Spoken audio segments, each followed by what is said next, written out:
In the Ontario real estate market, work starts on the way to work. Hey. Hey, got it figured out. Turner Plumbing. Okay. Got it all crossed out, highlighted, initialed, and signed. Okay. The market has been pretty competitive for quite some time. And I started getting into the habit of putting in almost one offer every day. And the flooring, that there's no upgrades in there. Basically, I think it's just saying this is what you want for each room. Okay. It's also got the prices there. Get into the habit of offering with confidence, offering with intent. Make it happen. This shit does not just happen on its own. You have to make it happen. Bought this house without seeing it, came here to see it, and there's some surprises, but that's as expected. Like, we're gonna renovate and practically gut the whole thing anyways, so it really doesn't matter if there's surprises. Picture it empty, picture a clean slate. That's what it's gonna be after a couple days of demo anyways. Whether it's got a problem or not, it all comes back to the same thing. Hey everyone, Lee Strauss here from Strauss Investments. Check out our latest project. Why don't we go inside and take a look?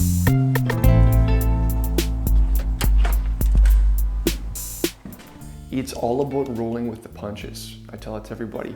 There is no right or wrong way to make money in real estate. Do something and it'll work. Real estate's very, very forgiving.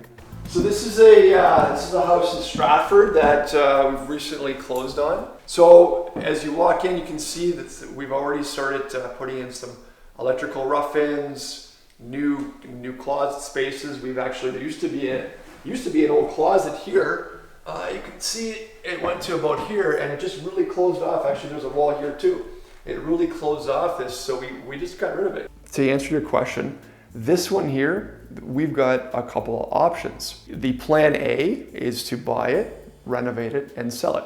If that doesn't work, if we can't get the sale price that we want or need, we will rent it out.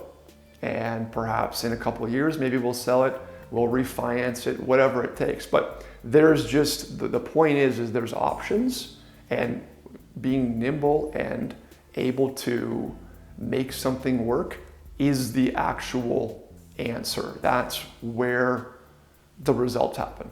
Over here, this is kind of cool. This would be deemed as the primary bedroom. Actually, if you just look over here, this used to be one large closet for the whole thing. It just doesn't make any sense, right? It's nice to have two closets for a couple, or just break it up. It just didn't make any sense. So this would be bedroom number 2. It could be deemed as a bedroom. It could be an office, playroom, whatever you like. Third bedroom is over here. I'd probably see this one as being more of an office space than a bedroom, unless somebody needs a third bedroom.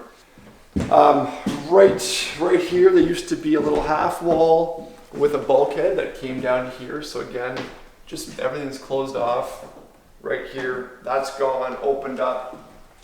All the kitchen cabinets are out. The brand new custom kitchen is on order. Just a quick little kind of showcase. We're probably gonna do this back wall over here in shiplap. That is a recommendation by the Honest Haven. One of the reasons too is, if you look very carefully, I don't know if you can see it, but the paint is actually delaminating from the wall.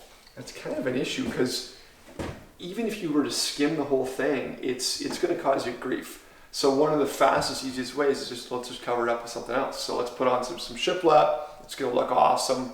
It'll be a nice feature, and it solves our problems, right? Another kind of design inspiration from the Honest Haven as well is going to be, we're literally going to build an eat-in custom built bench.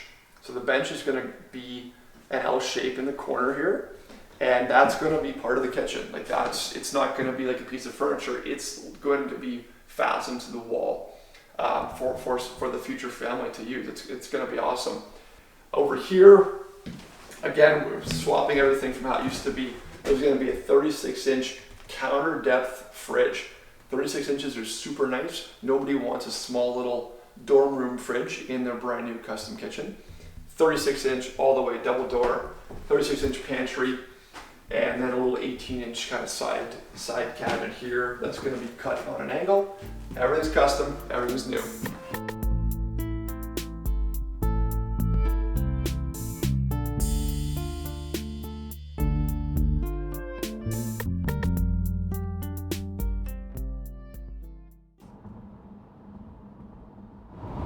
Well, it's been about 2 months since we last connected out at our Oak Street project, but things have been going really well. There's been a few instances of material shortages or some miscellaneous issues like that, more so than usual. But all said and done, and all things considered, it's been very good. So I've got a big push on, just because today is November 30th of 2021.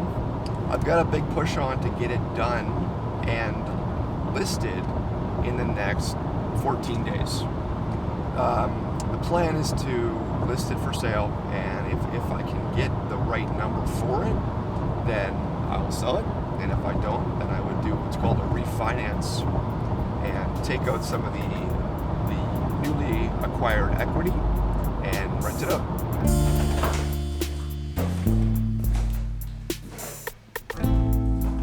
I know it was called Pewter Green, but I forget the brand. Centura. How do we take the interior design of our project to the next level? We bring in our secret weapon, Jill, from the Honest Haven. That's a big mirror. That's a big mirror. I know, I was hoping it would fit. I knew it. Well, that was hiding in the box. So it's no good. Goes So back. it goes back. Just like that. Just like that. Goes Back back. to Back another to round it. of home sets, I guess. Back to the drawing board. Yep. Okay. All right, so in the main living area on the upstairs floor, we have covered this back wall in the wide shiplap. We had some older paneling throughout the house, and I wanted to stay true to that 60s era. So this is a contemporary wood paneling, which would be your shiplap. And I always say go for the wide planks, especially in a large space like this.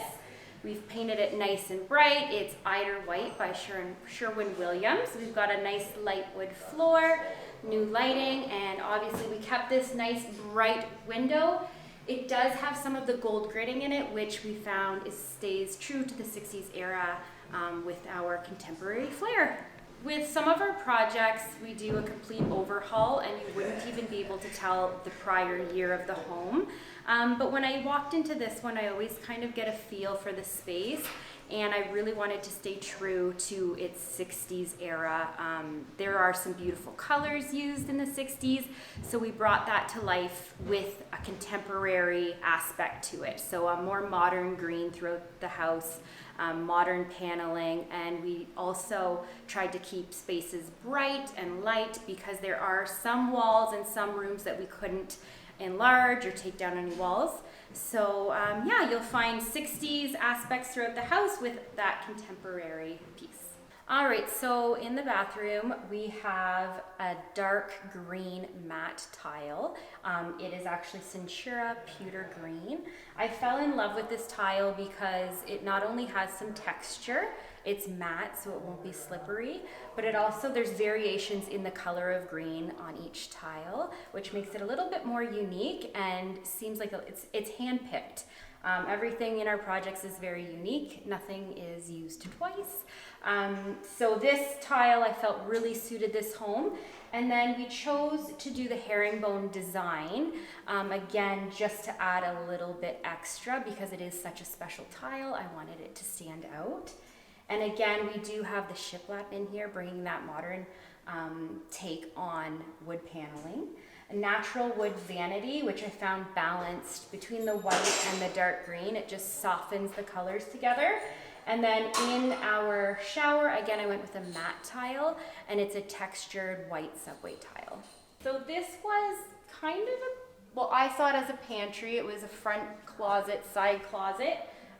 So we just cleaned it up, painted it. We're gonna put in some shelving, and the glass door here, it's a frosted glass door. It will have black hardware, but it also gives an illusion of a more open space because it is, you know, door, and smaller kitchen. So the glass, just almost like a mirror in a room, it gives that illusion of a bigger space.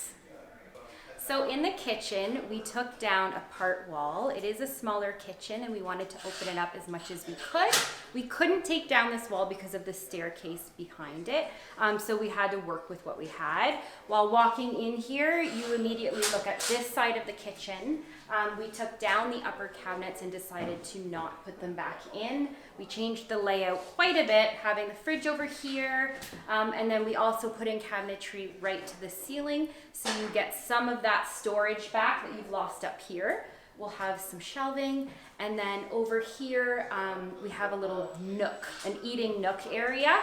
So benches again with storage underneath. So the cupboards that you've lost up here, you've gained down here.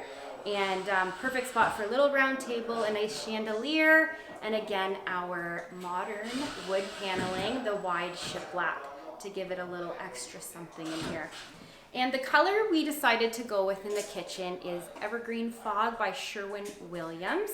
It's a nice balance between like an evergreen and a sage. With all the light in the kitchen, it really looks, it's really true to its color in here. And again, staying true to the 60s vibe. You used to see lots of green and those dusty pinks and stuff. So bringing green into the kitchen was definitely something I wanted to do for this project. So with the basement, we took down a wall here that divided the room and another one over here. So we used to have 3 separate spaces. We took them down, we opened it up. Again, it's nice and bright, lots of opportunity for entertaining or making it whatever you want. And then we put in over here a really large storage closet. We used part of one of the old rooms. We drywalled it in, and we'll have some double doors for some extra storage space, because who doesn't need more of that? So we completely overhauled this bathroom. It was extremely tiny and non-functional. So we opened it up. We put in a nice large shower. I used the same tile that we used upstairs just because I love it so much. It's matte, it's textured, it looks almost hand pressed, black hardware. And then I always find, in my opinion, downstairs bathrooms are a great opportunity to take a chance with your flooring. So we did a little fun, it's like a gray, blue, and black flower pattern tile, really making all the white and black accents in here pop. The brick on this house, it was really hard to work with the color because She wanted to paint it white. I did want to paint it white. I really, really wanted to paint it white. It's got brown, it's got black, it's got yellows, it's got orange, it's got red, and then the roof on the house was Chocolate red. chocolate reddy brown. So it was just really hard to work with, and then everything else was painted yellow. So the yellow is ultimately everything that we've done in black. Black and this brick we found was the best color combination. Yeah. But once we did paint everything black, the roof really popped. Yeah, the chocolate red. It was orangier and redder than ever, and then it looked horrible. So our contractor actually came to save the day, and he painted it a charcoal black for us. So we're really, really happy with the color now.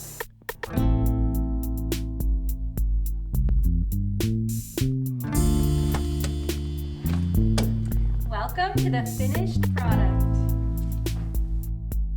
So here we are back at 88 Oak Street. This is the project in Stratford. So what did we do here, Jill? So we painted the entire house in Eider white, which is a soft white color, just to make it nice and bright. We've got this beautiful large window. The back wall here we did in a wide shiplap. Chose wide because it is a big space and it does have a more modern contemporary look than the thinner board. And a pro tip is you can see every board is seamless. They're all single length. There's no seams. They're all one piece. And one way that we made that happen, suggestion actually from Lee, coming in on the design part, he bordered in, or had the shiplap bordered in. That allowed us to have the single piece of shiplap and not needing any No, no seams. seams. They come in, the maximum length is 16 feet. The wall was 17, so we bordered it in, and I actually like how it looks. It looks kind of cool. It's kind of seamless. And then obviously the last step of the project was to stage it. Living room, you're coming right into this room, so I wanted to keep it open, not too much seating, but enough, and we used these beautiful large Mondo chairs, just again to create that contemporary, somewhat Scandinavian feel. The California ceiling, if you look up, you can see the textured ceiling. It used to be the old style popcorn. We scraped that all down. This is a good way to hide any deficiencies in ceiling. It's typically more expensive to make a ceiling perfectly flat and smooth. This is a cheaper alternative, but gives you like a modern, nice look. Starting with the floor in here, this is called a herringbone pattern that Jill insisted we had. I had to plead with the tile installer to get it done, and he actually taught me a few new curse words as well. But look how beautiful it is. Yeah, it is. It really is nice. It's such a beautiful tile, and it was really hard to find the right green tile for a floor. There were lots of options for the shower, but they would have been pretty slippery on the floor. So because of the dynamics or dimension and the color and the texture of the tile, the herringbone pattern really does make it pop, and it makes it the star of this room. Yeah, it definitely is. So in the primary bedroom, again, nice and bright. The same light fixtures in all of the bedrooms just to give it that kind of uniformed look. And then the one grand thing in this bedroom are the custom 84 inch closet doors. So before, this was a large sliding door. However, we definitely didn't want to keep that. So instead of building the bulkhead down and having regular sized doors, we opted for these large grand ones.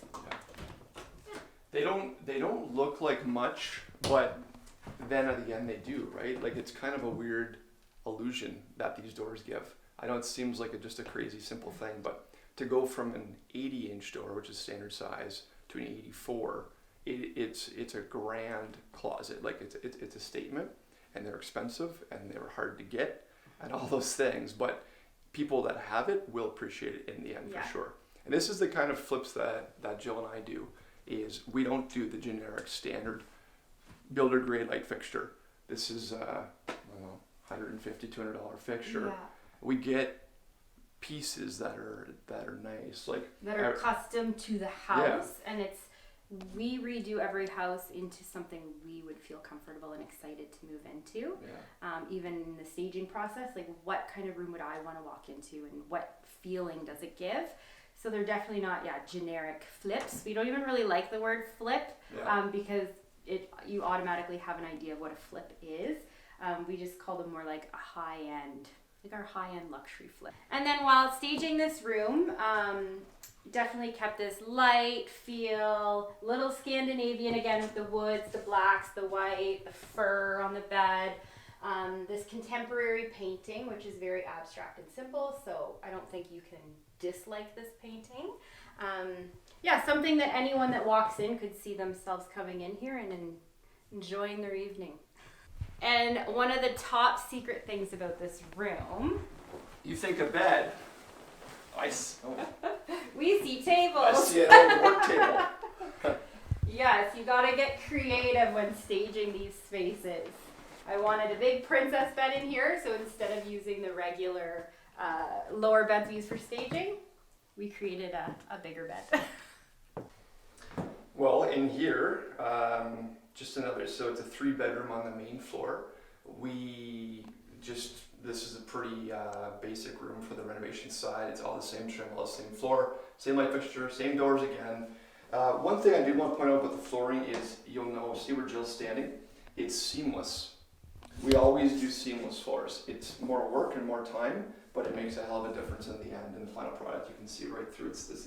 There's no transitions. Transition pieces. Yeah. They're ugly and they're boring. They don't work for us. And then staging this room created a double office because it is the time of COVID. Yeah, A lot of people offices. are working from home. So I've used this as a dining room table, but in here opted to do a double desk with it. Now the bedrooms are all pretty much the same. Yeah, totally the same. But you wouldn't change them though. Yeah, so welcome to the kitchen. This is our cozy kitchen breakfast nook, lunch nook, dinner nook. Yeah, when Jill told me about this idea to have a built-in bench, custom bench, I wasn't crazy about it. Lee was worried about the space and expense. But some expenses are worth making. Storage. So this kitchen, there is no dining room off the kitchen. This is the eat-in area. Prior to us renovating, they had just a large round table, which would have taken up just as much space, and it was not pretty. And then the kitchen, the green kitchen, which was definitely a risk, but it turned out beautiful. The green that we chose, greens and blues and even grays can look really different depending on the light in your home. This one did come through really beautifully, and it came through accurate. It didn't pull any blue or gray tones. It's really something. Yeah. Even so, as a little side note, is the kitchen guy pulled me aside, and we had a little discussion about, are you sure you guys want to go with the green kitchen? Lee, you had this conversation with me too. Yeah. Jill, are you sure green? Yeah. And I just said, yeah, like if that's what she says, then do it. But I said I'm not holding, I'm not being held accountable for that, for that. But even him, when he painted it with this particular color, remember what it was called? Sherwin-Williams Evergreen Fog. Evergreen Fog. He was like, oh wow, this is really nice. And can you please send me some pictures, because he wants to put them on his website for when it's all done, because he loved it. Yeah. So it worked. I told you so. There's a first time for everything, right? Oh yeah, funny. We bought this house without even seeing it, and the listing pictures didn't show the basement No. or the backyard. So when we Those are our favorites. We Yeah. know there's opportunity when there aren't a lot of photos. there's no pictures. So the bathroom, previously you had to walk in kind of like this. There wasn't any room. So we knocked out the walls. We made it a lot bigger, big glass shower, kind of a little fancy floor with the gray and the black flower. And you've got your toilet and a full sink. And yeah, compared to the previous bathroom, Yeah. it's quite the improvement down here. On the other side is the mechanical room, and it was just, remember, it was empty. It was dead Yeah. space, water heater and furnace. So we took all of this, the entire shower didn't exist before. Really, any of this didn't exist before. It was just the smallest bathroom, useless bathroom, and they drew it out, and we said, yeah, that's great. A lot of work to it though. You got to smash up the floor. The plumbers have to put in new plumbing, underground. But ultimately, you get a full-sized bathroom in the basement, which is nice because there is a bedroom down here as well. And this is the last bedroom in the home, our basement bedroom. We, again, redid the closet area, changed the bulkhead height as much as we could, just to allow for a little bit more clearance. Yep. So moving out into the large downstairs rec room, it was previously broken into 3 rooms with these horrible carpeted poles down the center. So we opened it up into one large room and did take some of the space from one of the rooms to create a large storage closet down here. Thank you for taking the time to walk through our latest project and watching the progress unfold. If you'd like to continue to watch future projects, please connect with us at Strauss Investments on Instagram. Follow me if you're looking to have a home staged to sell, if you're looking for some design tips, or if you are looking to redesign, remodel your own home or a home that you are investing in.